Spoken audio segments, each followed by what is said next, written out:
नीलम चावला जी, नई दिल्ली से। पूज्य महाराज जी, आपके चरणों में कोटि कोटि नमन। महाराज जी, भगवान की महान कृपा से मेरा मन कथा कीर्तन सत्संग की ओर बचपन से ही रहा है। मुझे प्रभु पर बहुत बहुत बहुत विश्वास है और विश्वास के कारण ही हर स्थिति परिस्थिति में हमेशा शुक्राना करती हूँ। लेकिन इतना विश्वास होने पर भी विषम परिस्थिति में कभी कभी डोल जाती हूँ, घबरा जाती हूँ और कुछ देर बाद अपने को समझाती हूँ, फिर ठीक भी हो जाता है। महाराज जी, मुझे दृढ़ विश्वास दिलाने में मेरा मार्गदर्शन करें। महाराज जी, आपकी अतिशय देखो, कृपा। जब तक अज्ञान रहेगा तब तक इसका कार्य है भगवद विस्मृति कराना, भयभीत हो जाना, विषाद युक्त हो जाना, नाना प्रकार की चिंताओं में फंसाना। इस अज्ञान का कार्य है। जब तक ये जहां भी दिखाई देते हैं अज्ञान के कारण ही है।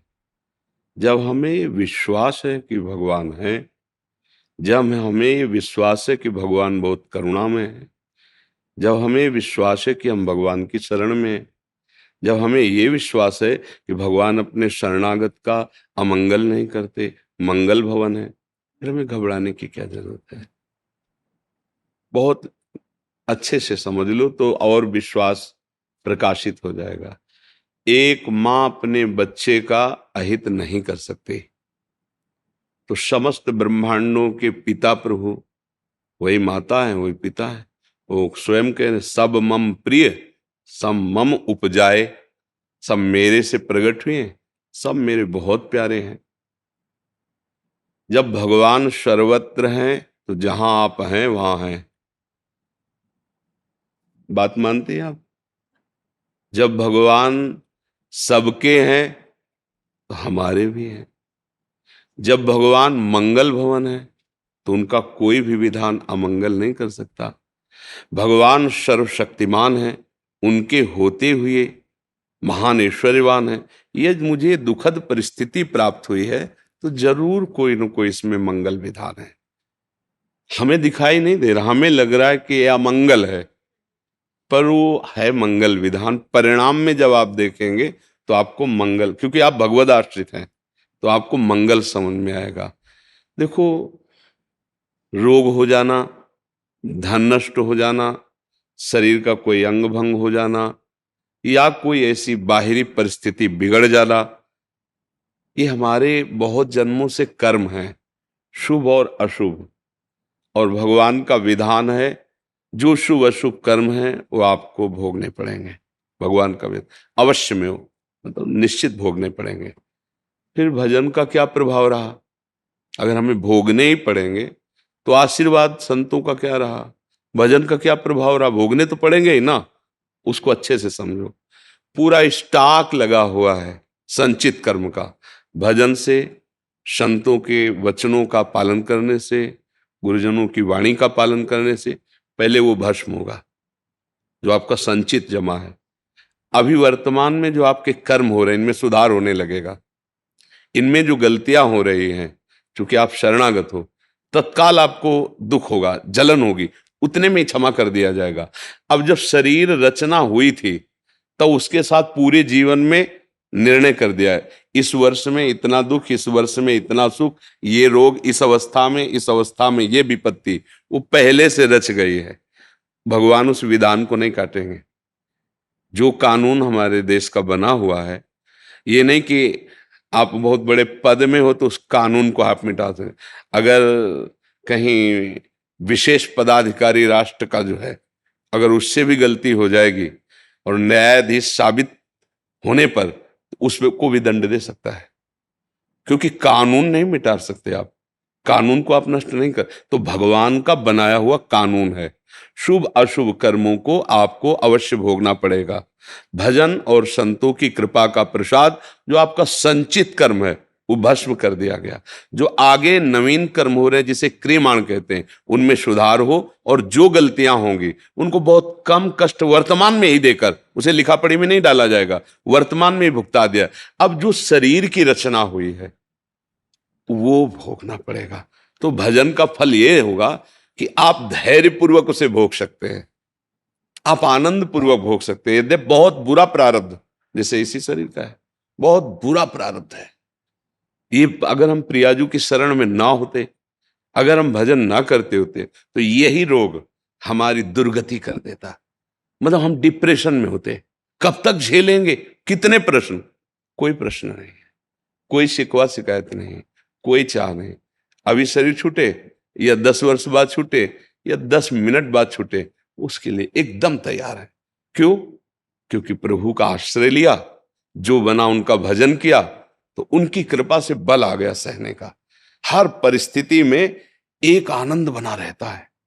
ये अंदर की बातें बताई नहीं जाती।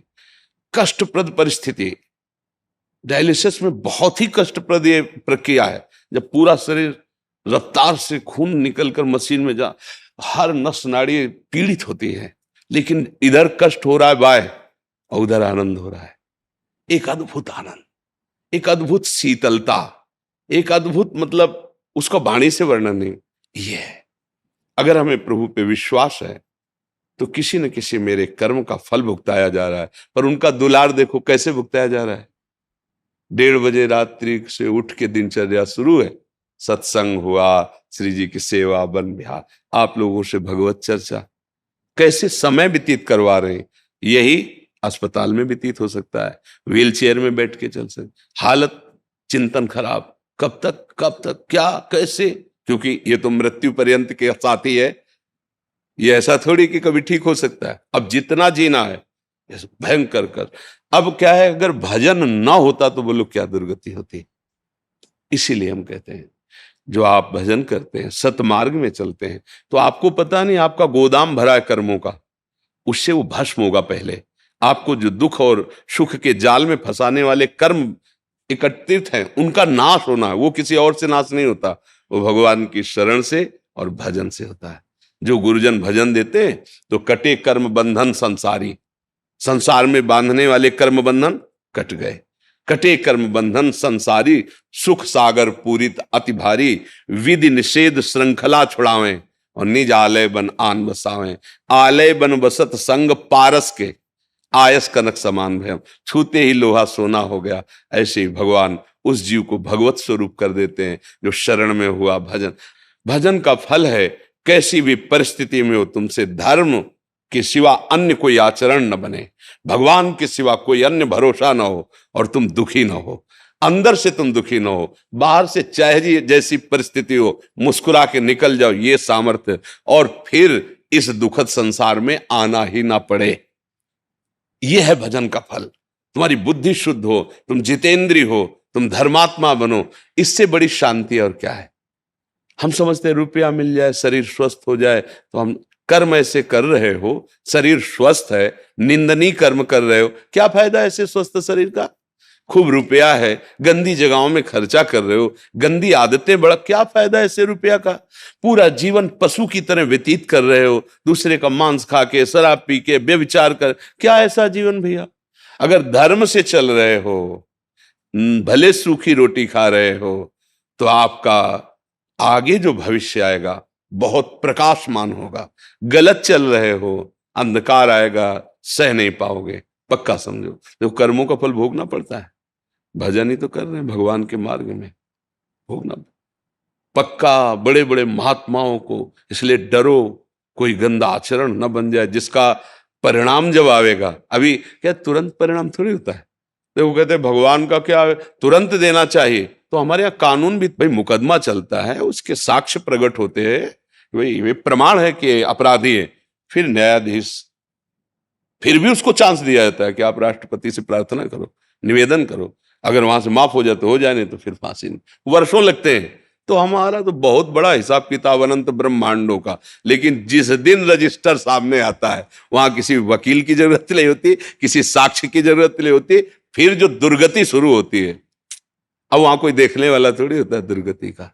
इसलिए बहुत सावधान रहो और विश्वास करो, भगवान की शरण में हो गए, अब दुख तुम्हें परास्त नहीं कर सकता, पर नाम जप करते हुए चलो। ये अध्यात्म है। देखो भाई, ये पार्थिव बुद्धि से, मलिन बुद्धि से, गंदे आचरण करने वाली की बुद्धि से ये समझ में नहीं आएगा। आपको तर्क वितर्क उठ जाएंगे कि ऐसा कैसे, ऐसा एक ने कहा कि हमें फंसा दिया, देख लो कैसी माया रची, हमें दुख पे दुख देते भगवान चले जा रहे हैं।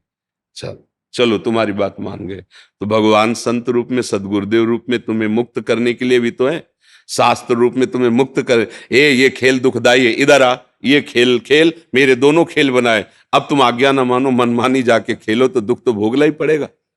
और अगर सही पूछो तो अपने आप से अपने आप में खेल रहे हो, किसी को नहीं। आप अपने को जानते नहीं है, इसलिए इस शरीर को मैं मानकर गलत भावना कर लिए। नहीं, आप समझो, चाहे एक चम्मच में गंगा जल ले लो तो गंगा जल, एक टैंकर भर लो तो गंगा जल, और धारा में तो गंगा जल। तुम भगवान के अंश हो ना, तो अंश में पूर्णता है, वो पूर्ण है। वेद कहता है पूर्णमदः पूर्णमिदं पूर्णात् पूर्णमुदच्यते पूर्णस्य पूर्णमादाय पूर्णमेवावशिष्यते। उस पूर्ण से कुछ भी निकाला जाए वो पूर्ण ही होता है। तभी गोस्वामी जी कह रहे, जानत तुम्हें तुम्हें हो, जो तुम्हें जान जाता है वो तुम्हें हो जाता था, भगवत स्वरूप हो जाता। क्यों? वो भगवत स्वरूप था, भूल के संसार में लग गया। नहीं तो घट घट में वही रमा हुआ है, दूसरा तो है नहीं। तो अब दो अज्ञानी हो तो तुम दोष देने लगते हो। गोस्वामी जी पहले लिख गए, काल ही कर्म ही ईश्वर ही मिथ्या दोष लगाए। अरे अब क्या करें, भगवान की ऐसी इच्छा थी, क्या करें, वो समय ही ऐसा था, हो गया। और ऐसे ऐसे दैव हमारे भाग्य में, ऐसे भाग्य मिटाने के लिए आए हो, पशु की तरह भाग्यवश भोगने के लिए नहीं आए हो। ऐसे कर्म करो, ऐसा आराधना करो, ऐसी दूसरों की सेवा करो, ऐसा बुजुर्गों का आशीर्वाद प्राप्त करो कि तुम माया पर विजय प्राप्त करो, अपने नए भाग्य की रचना करो। बिल्कुल सावधान, अपराध बन जाए, गलती बन जाए तो भोगना ही पड़ता है। देखो, हम तुम तो भगवान का नाम जप करते हैं। महाराज दशरथ जी भगवान के पिताश्री होने का सौभाग्य प्राप्त किया। भगवान राम पुत्र बन के आए कि नहीं, पर अनजाने में अपराध बन गया। श्रवण कुमार जी जल भर रहे थे, तो घड़े से डुब डुब ऐसी आवाज आई, तो उनको लगा कि कोई हिरन जल पी रहा है। तो शब्द वेद ही बाण संधान करना जानते थे, शब्द जहां है उसी में वेद दें। उस श्रवण कुमार की छाती में लगा। जब वो हा ऐसी आवाज, उनको लगा है तो मनुष्य की आवाज है। नजदीक गए तो देखा ब्रह्मचारी भेष, तपस्वी भेष। वो घबरा गए एकदम, क्योंकि उनका कोई ऐसा लक्ष्य नहीं था ना। अचानक ये गलती हो गई। उनको गोद में लिया, बाहर निकाल के लाए। कहा आप चिंता मत। बोले चिंता नहीं, तो प्राण जा रहे हैं। सीधे हृदय पे लगाए, एक बात की चिंता है, मेरे माता पिता वो कांवर में बैठे हुए हैं, वो प्यासे हैं, आप पानी पिला देना। दशरथ जी की तो हालत था कि ऐसा कैसे अपराध बन गया, बड़े विकल हैं, अनजाने में अपराध बन गया। नजदीक गए, अब उनके तो प्राण निकल गए श्रवण कुमार के। जल लेके गए, तो उनका बेटा इतना विलंब क्यों हो गया? बोले नहीं, हिम्मत नहीं थी बोल। तो बोले बेटा, आज तक तुमने कभी अवज्ञा नहीं की, मैं पूछ रहा हूं फिर बोल क्यों नहीं रहे? क्योंकि वो माता पिता के अनन्य भक्त थे। जैसे भगवान की आराधना, ऐसे अपने माता पिता की। तब कौन हो तुम, बोलते क्यों नहीं? मेरे श्रवण कुमार नहीं हो सकते तुम? तो उनका, हाँ मैं श्रवण कुमार नहीं हूं, मैं चक्रवर्ती सम्राट अयोध्या नरेश दशरथ हूं। तो मेरा बेटा कहाँ है? अब मेरे से गलती हो गई। वो अंधे थे, अब मेरे से गलती हो गई। मुझे शब्द वेदी बाण संधान करने का ज्ञान है। वो जल भर रहे थे, मुझे ऐसा लगा कोई हिरन जल पी रहा है, बाण संधान, वो मृत्यु को एकदम विकल। आप पानी पी लीजिए। दशरथ जी ने कहा पुत्र का हत्यारा और उससे हम पानी पिए? नहीं महाराज, मैं अपने प्राण त्यागूंगा, क्योंकि आंखें हैं नहीं, और वो हमारी भगवान की तरह आराधना ऐसा दूसरा कोई कर नहीं सकता। मेरे प्राण ही निकलेंगे। पर जैसे पुत्र वियोग में मैं मर रहा हूं, ऐसे आप भी मरोगे। और उन लोगों ने शरीर छोड़ दिया। देखो, भगवान पुत्र बनकर आए, लेकिन इसको नहीं मिटाया। दशरथ जी को वैसे ही तड़प तड़प कैकेयी जी के हाथ जोड़ रहे हैं, पैर पड़ रहे हैं कि राम अगर वनवास गए तो मैं मरूंगा, मैं राम के बिना जीवित नहीं रह सकता, तेरे हाथ जोड़ता हूं, भरत को राजा बना दूंगा, राम जी को अयोध्या में नहीं रहने दूंगा, गुरु जी के घर में रख दूंगा, पर उनको वनवास बस एक बार देख लिया करूंगा, जीवित रहूं, मान जाता हूं। तड़प तड़प करके प्राण त्याग दिए। ये देखो, एक कर्म जिनके भगवान पुत्र बन करके आए, नहीं हटाना। इसलिए होश में हम तुम तो क्या है, वो जिनके भगवान पुत्र बन गए, जिन सही भाषा में कहे तो जो भगवान के बाप बनने का सौभाग्य प्राप्त किए, उनका भी नहीं मिटा। तो इसलिए हम लोग बहुत सावधानी से कर्म करें, कोई अपराध न बन जाए, कोई ऐसी गलती न बन जाए, और भगवान का भरोसा रखें तो पीछे के सब भस्म हो जाएंगे। आगे जो हमारे नवीन कर्म है, सुधार सावधानी से करेंगे तो अपराध नहीं बनेंगे। जो शरीर रचना के समय कर्म का हिसाब दिया गया, उसे राधा राधा कह के भोग लेते हैं और भगवान की कृपा को प्राप्त होते हैं, भगवान के समीप चलते हैं। बकाया ये जैसे मलिन बुद्धि से तर्क वितर्क, ऐसा क्यों वैसा, ये सब नहीं है। तुम समझ नहीं पाओगे, ये अध्यात्म है। जब तक भजन नहीं करोगे, पवित्र आचरण नहीं करोगे, तो अध्यात्म की बातें समझ में आ जाएंगी क्या? जी राम निवास जी। राधे राधे। श्री हरिवंश महाराज जी। जी। राधे राधे महाराज जी। महाराज जी, राधा नाम तत्व की महिमा से आपने संसार को परिचित कराया है, उसके लिए कोटि कोटि प्रणाम। महाराज जी, हम किसान हैं, बचपन से गाय की महिमा सुनी है और आज भी गाय को पूजते आ रहे हैं, लेकिन कुछ समय से आवारा पशु के रूप में गाय व सांड हमारी फसलों को नष्ट कर रहे हैं। अपनी फसलों को बचाने के हाँ, लिए हमें हमको भी ना चाहते हुए भी एक बार चिंता हुई थी, क्योंकि एक किसान परिकर आए थे, तो उन्होंने कहा कि अब जो ट्रैक्टर से खेती होती है तो बैल बछड़े छोड़ दिए जाते हैं, उनका तो काम है नहीं। जिन गायों का दूध देने का समय नहीं रह गया, उनको छोड़ दिया जाता है। तो हमारी फसलों को चौपट कर रहे हैं, क्योंकि अब जैसे 100-100 के झुंड खेत में गए तो वो कुछ चरेंगे और कुछ उनके खुर से वो नष्ट ही हो जाए। तो किसान का तो जीवन ही है फसल, उसी से वो पढ़ाई लिखाई बच्चों के और गृह परिवार का कार्य करता है। अच्छा, वो इतना सामर्थ्यशाली है नहीं कि वो अपने खेतों में लोहे की बाउंड्री लगावे, जाल लगावे।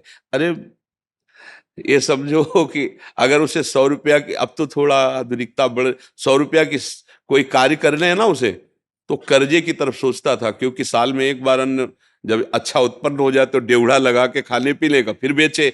बड़ा कष्टमय किसान का जीवन। किसान प्रणाम करने योग्य है, जिनको खूब अच्छे ऐश्वर्य मिल रहे हैं, वो क्या जाने किसान का कष्ट। हाँ, बीज बो करके भी वो पूरे 6 महीने जलेगा, पता नहीं कब कौन सी आपत्ति आ जाए, फसल नष्ट हो जाए। हमने तो देखा है ना, जैसे सरसों की फसल तैयार हुई पक के, बादल गड़, अब पूरा परिवार शोक मग्न बैठा कि अगर पानी गिर गया और सुबह की किरणें प्रकट हुई सूर्य की, तो वो दाना फूल के ऐसे सब गिर जाएगा, सब बिगड़ जाए। वो बहुत कष्ट है। ये तो समस्या हमें कुछ महीने पहले ही बताए थे किसी किसान ने, पर इसके विषय में अब जैसे कि आप अपनी बाउंड्री की, तो अब वो 10 बीघा 20 बीघा है, और उसमें कैसे पूरी बाउंड्री करे? इसमें लाखों का खर्चा है। कोई धनी आदमी हो तो कर भी सकता है। अरे किसान जोत करके किसी तरह अन्न पैदा करके परिवार का पोषण, समाज का पोषण करता है।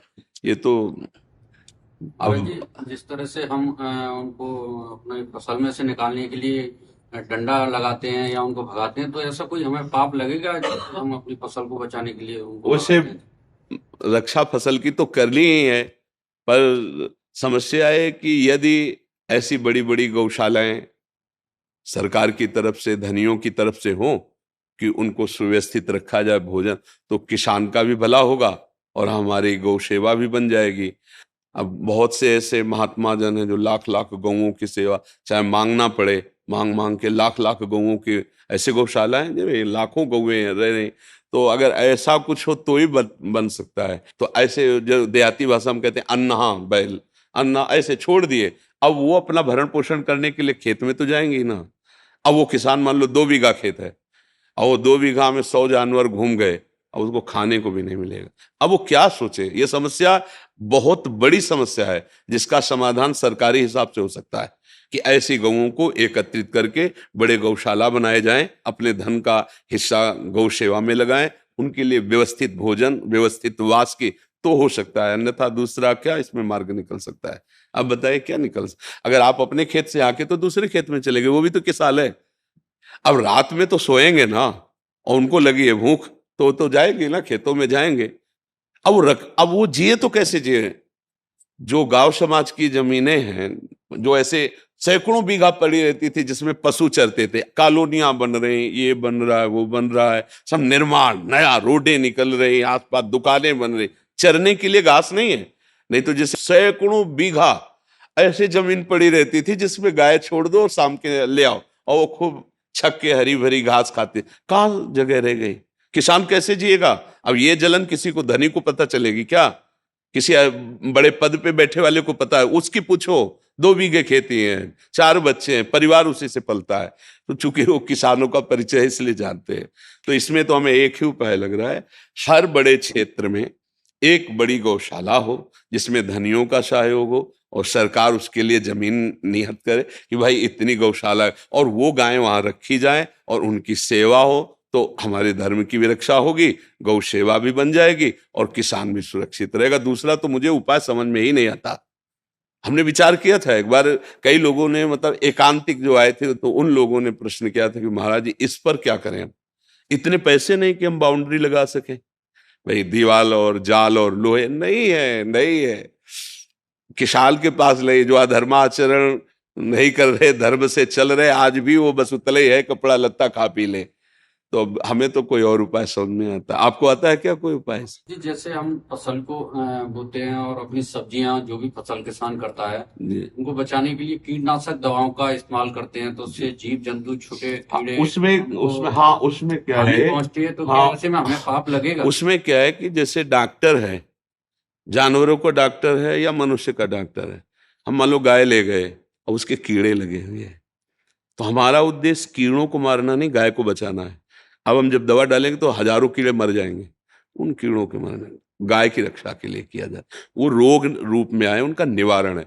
हमारी फसल सुरक्षित रहेगी तो हजारों का भरण पोषण होगा। हम उस लक्ष्य की पूर्ति के लिए जो उसमें औषधि डालते हैं, उसमें यदि कोई कीट मर रहा है, इसीलिए गृहस्थ में अतिथि सेवा, साधु सेवा, जैसे रोज अपने घरों में रोटी बनती थी तो एक रोटी गाय के लिए निकल, एक रोटी के टुकड़े करके छत में डाल दिए, कौआ चिड़िया पा जाए। तो ये जो गृहस्थ के द्वारा धर्म कार्य होता है, और साल में एक बार निकले, कोई तीर्थ करे आए, प्रयागराज नहाया है, धाम आ गए, 1-2 दिन ऐसा, वो सब क्षमा हो जाता है, नष्ट हो जाता है।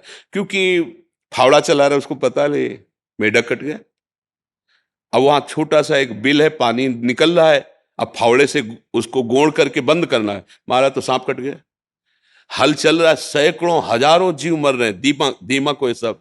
तो उसका कार्य ऐसा है, उसका उद्देश्य जीवों को हत्या करना नहीं है, अन्न की प्राप्ति कराना, जिससे सब मनुष्य शरीरधारी अपना प्राण पोषण कर। भाई आपको 1 करोड़ रुपया भले महीना मिलता है, लेकिन करोड़ खाओगे क्या?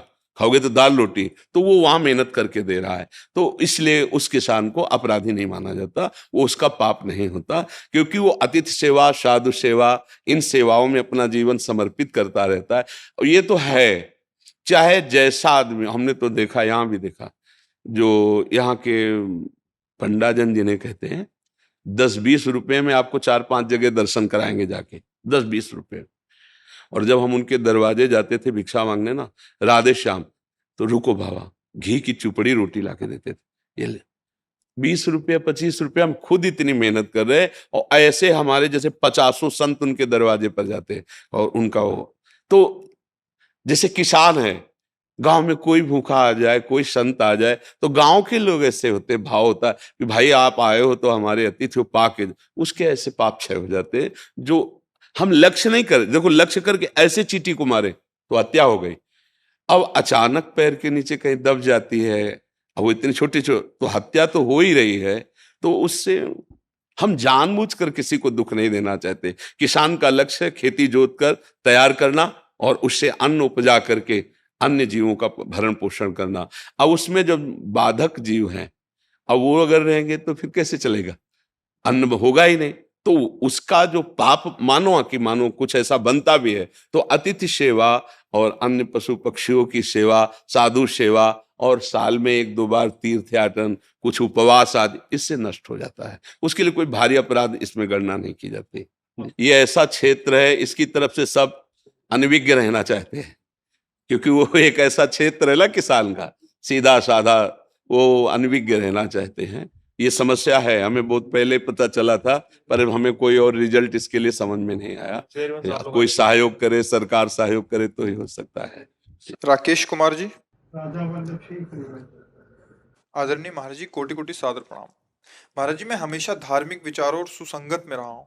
पिछले वर्ष से आपके सत्संग से मुझे सत्संग में रुचि और विश्वास बढ़ गया। आपके द्वारा बताए गए आचरण को पालन भी कर रहा हूँ। सब प्रकार के प्रश्नों का समाधान हो जाने के बाद भी मैं अज्ञानवश आत्मा और परमात्मा में भिन्नता की वजह से मेरा मन दिमाग घूमता रहता है और सत्संग के समय रोना आता है। छोड़ो इस बात को, वो क्या है वो स्वयं जना देंगे, बस आप स्मरण करो। वो है ना, इतना पता है ना, वो है, बस आप उनका स्मरण करो, नाम जप करो। सोई जाने जेहि देहु जनाई, जानत तुम्हें तुम्हें हो जाई। वो आप आत्मा और परमात्मा, भगवान, ब्रह्म, ये सब एक ही तत्व के पर्यायवाची शब्द हैं। ना कोई भिन्न है, ना कोई द्वैत है, वो अपने आप से अपने आप में खेल रहा है। जैसे कांच के महल में खड़ा हो जाए और विविध प्रकार का कांच हो, जैसे वो शीशे नहीं होते, मुंह बड़ा सा दिखाई देगा, टेढ़ा दिखाई देगा, ऐसा वो कांच होते ना ऐसे। तो हम थोड़ा अंग्रेजी नहीं पढ़े, तो वो जब उसमें हम खड़े होंगे तो हमारे ही बहुत से रूप दिखाई देंगे ना, कोई बिगड़ा हुआ, कोई सुंदर रूप, कोई छोटा रूप, कोई बड़ा रूप। ऐसे ही कोई बिगड़ा, कोई सुंदर, कोई छोटा, कोई बड़ा, माया के दर्पण में एक ही परमात्मा विविध रूपों में भास रहा है। उसको जीव कहो, उसको आत्मा कहो, परमात्मा कहो, भगवान कहो, एक ही परम तत्व है। पर ये क्यों में उसे समझ में नहीं आएगा, ये डट के भजन करो तब समझ में आएगा। जो नाम प्रिय हो, खूब रात दिन उसी का भजन करो तो वो जना देंगे। भगवान स्वयं ना जनावे तो नहीं जान पाएंगे। वो सोई जाने जेहि देहु जनाई, वो जना देते हैं। जहां जीव को भगवत साक्षात्कार का समय आता है भजन के प्रभाव से, तो मम दर्शन फल परम मनूपा, जीव पाव निज सहज स्वरूपा। अपने स्वरूप में अर्थात भगवत स्वरूप में स्थित हो जाता है। वो और भगवान दो नहीं रह जाते। अभी हम देह भाव में है ना, तो चाहे जितनी अकल लड़ावें, भिन्नता बनी ही रहेगी, भिन्नता बनी ही रहेगी। तरंग जब तक रहेगी तो भिन्नता रहेगी। तरंग खत्म तो समुद्र और तरंग में कोई भेद नहीं था। पर जब तक तरंग रहेगी तब तक भेद है, क्योंकि समुद्र का वायु विकार रूप में तरंगायमान होना अलग शब्द से तरंग का, और जहां वायु विकार खत्म तो वो तरंग नाम की कोई चीज ही नहीं, वो समुद्र ही तरंगायमान हो रहा। समझ रहे ना? ऐसे ही जब तक हम शरीर अभिमानी हैं, मैं स्त्री, मैं पुरुष, मैं उत्तम, मैं अधम, ये सब जैसे विचार, ये माया विकार से तरंग है उस आनंद समुद्र भगवान की। और ये तरंगे खत्म हुई, शांत हुआ तो ब्रह्म स्वरूप था, ब्रह्म स्वरूप है, वो ब्रह्म स्वरूप रहेगा। नाम जप करो, खूब भजन करो। जानना है तो भजन करो, भजन करके ही जान। ये ऊंचाई है ना, तो भजन न सेनी प्रेम की। जैसे हम ऊंचाई पर चढ़ने के लिए सीढ़ी का प्रयोग करते ना, ऐसे क्रम वाई क्रम भूमिकाएं जागृत होती चली जाएंगी, जैसा आप भजन करते चले जाओगे। हरिओम प्रभु जी, जी मेरा सवाल है, जी मैं पहले से सत्संग जाता रहा हूँ लगातार 98 से, मेरे पास भगवान की कृपा है। और क्योंकि मैं आपको सुनता हूँ तो मुझे बड़ा अच्छा लगता है, क्योंकि आपकी एकदम से निराकार की वाणी मेरे को अंदर से कैच होती है, जो मेरे गुरु भगवान ने बताया है। अभी मेरी जो समस्या है वो ये है कि मैं इतना गुरु के द्वारा मेरे प्रति इतनी कृपा बरसाई जाती, फिर भी मैं उसी अपने आचरण में परिवर्तन नहीं लाता। तो मेरे को एक दिन विचार आया कि जो ये पुरानी परंपराएं थी, जहाँ पर जन्म से पहले और जन्म के समय और जन्म के बाद गुरु द्वारा ज्ञान दिया जाता था, हम लोग जल्दी चढ़ जाते थे। अभी मेरे को कुछ चीज़ें कैच होती इन 25 सालों के बाद। तो अगर ये शिक्षा हम लोगों को बचपन से मिलती तो हम शायद आगे बढ़ते। हाँ, ये तो परम सत्य बात है। इसीलिए चाहे वो राजा का पुत्र हो, चाहे प्रजा का पुत्र हो, गुरुकुलों में इसीलिए भेजा जाता था कि उसे शास्त्र ज्ञान होता था। अब अभी कल कुछ बड़े बड़े अधिकारी जन बैठे थे, तो उनसे यही प्रार्थना की थी कि हमें बहुत चुभ रहा है इस समय का वातावरण, कि हमारी नवीन पीढ़ी जो है उसको ये ज्ञान ही नहीं हो रहा कि मैं पतन के मार्ग में जा रहा हूँ, मेरा पतन हो रहा है, मेरा सर्वनाश जो करने वाली विकार की वृत्तियां हैं उनका बढ़ावा मिल रहा है। अब हमारी बात सुने समझे तब तक तो आग लग चुकी होती है, नहीं लग सकेगी। अगर उनसे यही प्रार्थना की थी कि अब हमारी तो सामर्थ्य है नहीं, अगर विद्यालयों में जो आप चाहे मतलब गुरुकुल शब्द से कहते हैं, अब गुरुकुल जैसा वातावरण तो नहीं रह गया, क्यों कोई अपने बच्चों को ऐसे, और वैसी व्यवस्थाएं भी भंग हो चुकी हैं, इतनी आधुनिकता बढ़ चुकी है ना कि उस तरह से सतोगुण में रहना बहुत कठिन है, बहुत कठिन है। तो अब हमको क्या चाहिए, बुद्धिमानी से जैसी परिस्थिति उसमें संभालना चाहिए। तो अगर स्कूलों में एक कोई ऐसा 30 मिनट का 20 मिनट का क्लास लगाया जाए जिसमें हम अपने शास्त्रों की बातें उनके उपयोगी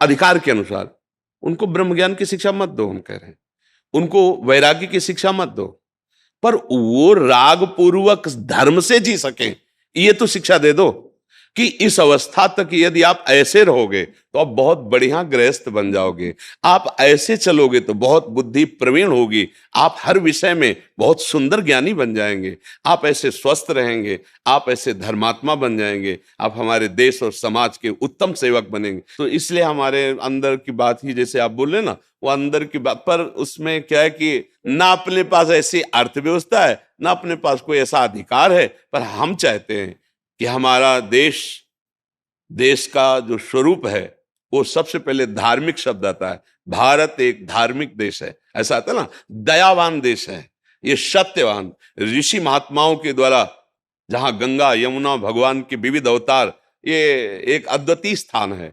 आप आए तो आप प्रश्न कर रहे हैं तो आपसे प्रार्थना कर सकते हैं। क्या कि जैसे अब नए नए बच्चे आते हैं ना और वो अपनी दुर्दशा बताते हैं तो हृदय जल जाता है कि अगर इनको कहीं ब्रह्मचर्य का ज्ञान होता तो। हम हितधाम में कई वर्ष पहले ब्रह्मचर्य के विषय में कि हे नवीन पीढ़ी के भाइयों, आप ध्यान दीजिए, आप जो हस्तमैथुन करते हैं, आप जो गंदे वीडियो देखते हैं, आप जो गंदी आदतें करते हैं, आप देखना आप कैसे पतित हो जाएंगे। और उसके परिणाम हिम्मत करके उनके भगवान की कृपा जो बोल पा कि मेरी इस क्रिया से ऐसी दशा हो गई, ऐसे दसियों बच्चियों ने बताया। अब हम कैसे क्या कर सकते हैं इस पर, हमारे पास तो बात ही है, अगर आप हमारी बात मान लोगे तो ये बात आपको ऊंचाई पे चढ़ा देगी। पर अब उनके कुछ बच्चे ऐसे हैं जिनको बात पहुंच ही नहीं रही। अच्छा, टेलीविजन, वो टीवी आदि में ऐसे कहानियों का सीरीज क्या कहते हैं, हाँ, ऐसी बनाई जा रही हैं कि संतों के प्रति श्रद्धा नहीं, शास्त्र की प्रति कोई श्रद्धा नहीं, मनमानी गंदे आचरणों का दृश्य दिखाई देता है। नवीन बच्चे देखते हैं, वैसे ही मन नवीन अवस्था में बदमाशी करने के लिए प्रेरित करता है, गंदे आचरण के लिए। अब वो तो दिखाई दे रहा है ना, और प्रमाणित किया जाता है, ये सब चलता है। तो नए बच्चों को लगता है कोई पाप थोड़ी है, कोई अपराध थोड़ी है, कोई शरीर में हानि थोड़ी होगी, ये तो मनोरंजन है। बस वहीं से भ्रष्ट आचरणों को बढ़ावा मिलता है। फिर जवानी आते आते इतनी कमियां, इतनी कमजोरियां कि वो गृहस्थ लायक नहीं रह जाते, वो समझ नहीं पा रहे। अब इस पर ये कि आप सब लोग मिल करके कम से कम ना विद्यालय में तो अपने घरों में अपने बच्चों को बैठाल के मित्रवत, ऐसा नहीं करना चाहिए, ऐसा नहीं दे। आप मोबाइल चेक करो, आप उनको समझाओ, आप उनको इतना प्यार दुलार दो कि पिता के साथ वो तुम्हें दोस्त मानने लगे, वो अपनी हर बात आपसे शेयर करने लगे, जिससे उनका उत्साह आप बढ़ा सकें। नहीं तो बहुत हालत खराब है और आगे और भी खराब हो जाएगी। बच्चे बच्चियां तिनके के समान माता पिता घर परिवार को छोड़कर मनमानी आचरण कर रहे हैं।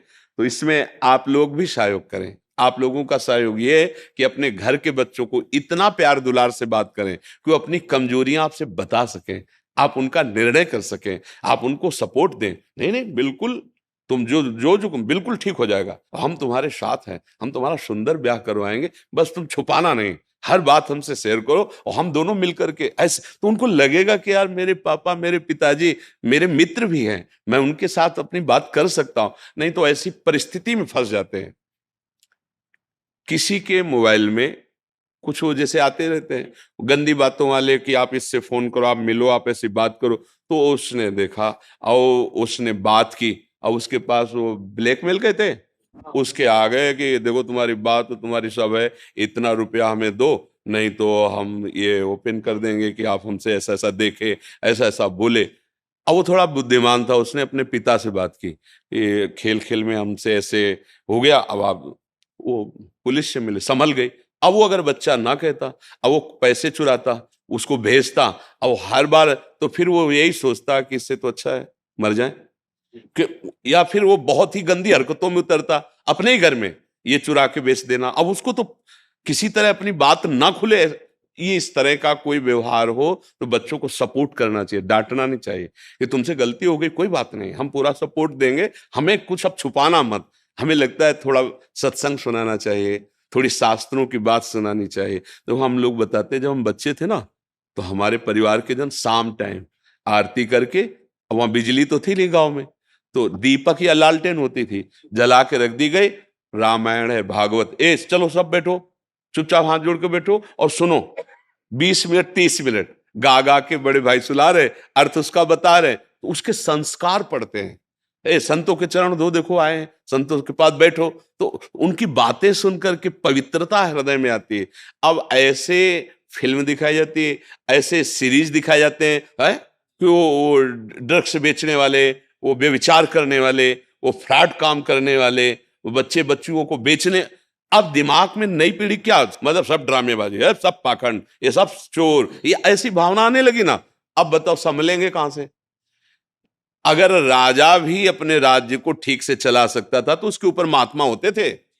चक्रवर्ती सम्राट महाराज दशरथ तो वशिष्ठ जी, परम ज्ञानी जनक जी तो सदानंद जी, इंद्र देवराज है तो उनके ऊपर बृहस्पति गुरु, दैत्यराज तो शुक्राचार्य। हर जगह महात्माओं का आधिपत्य रहा है। हाँ, क्योंकि आप माना संसार के भोग, लेकिन आप कैसे भोगोगे, आप कैसे चलोगे, ये विधान तो अध्यात्म से ही आपको पता चलेगा ना। अब अध्यात्म का अस्तित्व मिटाया जा रहा है, शास्त्रों के पन्ने फाड़े जा रहे हैं। आओ बैठो, हम जैसे कहें वैसे तुम कुछ दिन आचरण करो। अगर आप रो के ना बोलो कि सत्य लिखा है तो हमें बताना।